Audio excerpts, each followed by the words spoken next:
বন্ধুরা, বেলুনটি হঠাৎ করে উড়ে গিয়ে ফ্যানটির পিছনে আটকে থাকে এবং ফ্যানটির মুভমেন্টের সাথে সাথে এই বেলুনটি এপাশ আর ওপাশ করতেই থাকলো। কী কারণে করছে তোমাদের জানা থাকলে অবশ্যই কমেন্ট করে যাবে।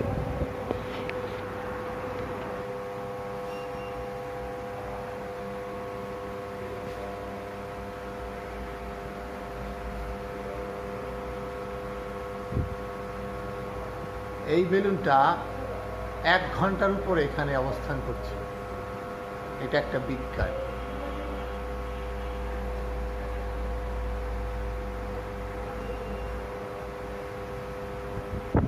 বেলুনটি তার অবস্থান পরিবর্তন করছে, কিন্তু ফ্যানটাকে ছেড়ে যাচ্ছে।